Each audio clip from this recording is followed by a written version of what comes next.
When I was younger, I loved the stories about Robin Hood, the legendary hero of Sherwood Forest, who, together with his band of merry men, spent time stealing from the rich, giving to the poor, and turning unjust systems upside down. His story appeals to our longing for fairness, for justice, for a world made right. Today's gospel gives us a story that echoes Robin Hood. Jesus tells us about a dishonest steward who, after squandering the wealth of his boss and getting caught, decides to shrewdly endear himself to others. He slashes debts, cuts what they owe, and redistributes wealth, not out of genuine kindness, but to indebt them to him, so that when he loses his job, he'll have friends who owe him.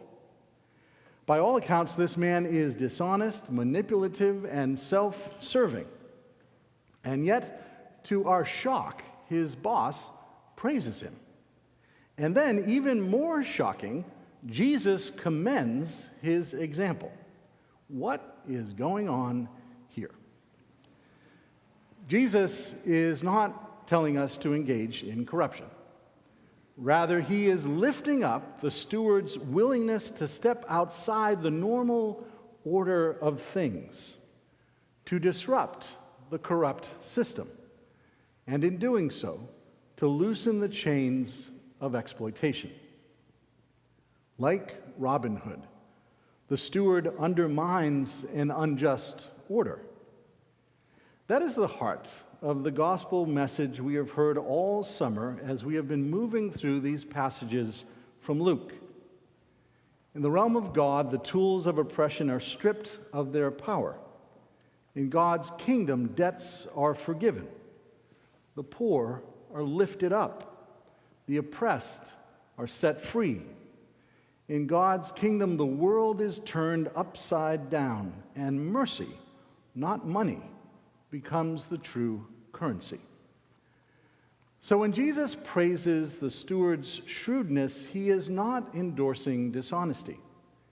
He is calling us to a holy kind of cleverness. He is inviting us to resist the forces that enslave, inviting us to become dangerous mystics and spiritual rebels, inviting us to imagine what life might look like when love takes the place of greed. He is calling us, in the words of the late Senator John Lewis, to get into good trouble. The sociologist Emil Durkheim described the human person as homo duplex, living life on two levels. On the first level, the profane, we dwell in the ordinary, securing comfort, feeding ego, protecting ourselves. But on the second level, the sacred, we transcend our self-interest. We live for something greater. We join with others to build justice, to extend compassion, to serve God's larger purposes. Most of us, if we're honest, spend much of our lives on the ordinary level, consumed with earthly things, weighed down by worry. And so the collect for today speaks to that in a wonderful way. Oh God, let us not be anxious about earthly things, but to love things heavenly. And even now, while we are placed among things that are passing away, to hold fast to those that shall endure. There is no shortage of earthly things about which to be anxious. We see it on the world stage: economic instability, war in Ukraine, unrest in the Middle East, the growing impact of climate change, deep polarization, denials of truth, widening inequality, ongoing racial reckoning.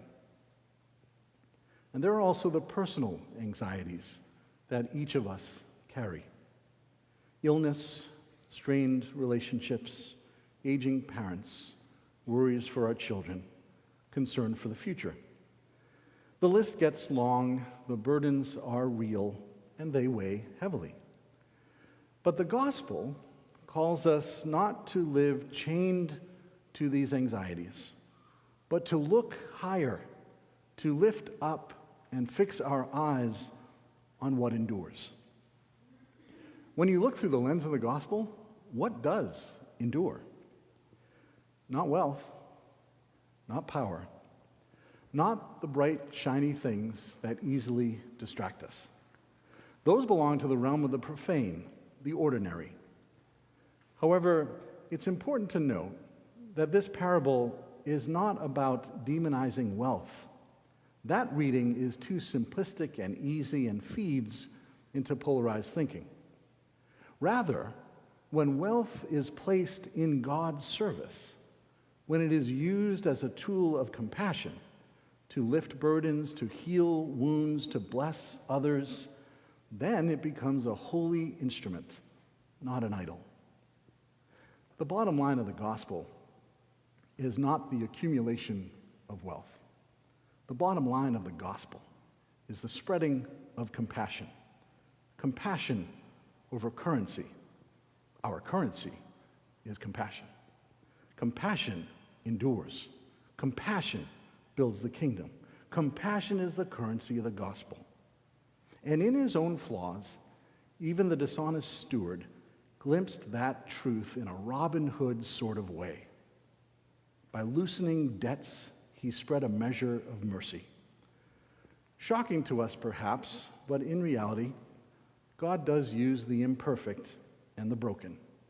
God uses the slightly tweaked and the wonderfully odd, stumbling our way through the ordinariness of life, and maybe sometimes touching the sacred.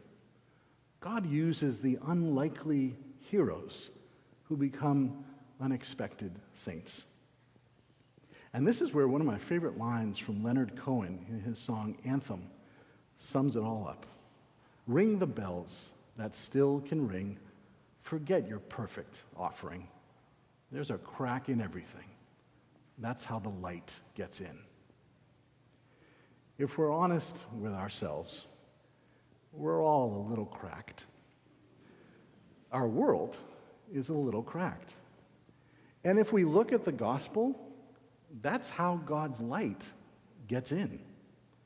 Just like it got in across the cracks of history, through the cracks of the people's slavery in Egypt, through the cracks of persecution, through the cracks of genocide and war, through the cracks of oppression in this country and the long fight for civil rights, through the cracks that appear now.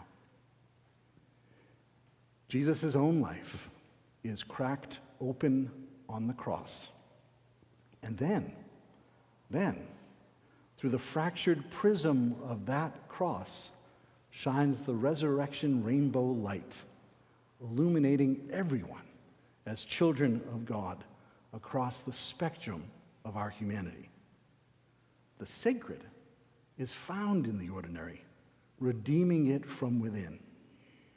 In the gospel, grace comes through even in the shrewd, self-serving actions of that cracked, dishonest steward. And if God can use such a compromised figure to reveal a glimpse of divine mercy, how much more can God work through each of us?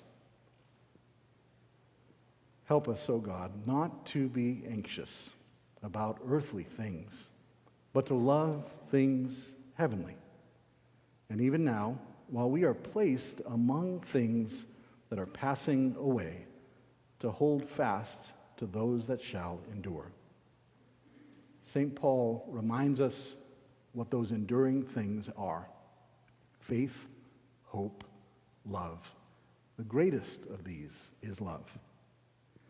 So as we go back into a world full of earthly anxieties, global and personal, ordinary and overwhelming, we can remember what endures. Get into good trouble. Hold fast to love. Love that lifts our eyes, steadies our steps, and helps us to move forward toward the horizon of our hopes, one day at a time, cracked as we all are, letting the light get in.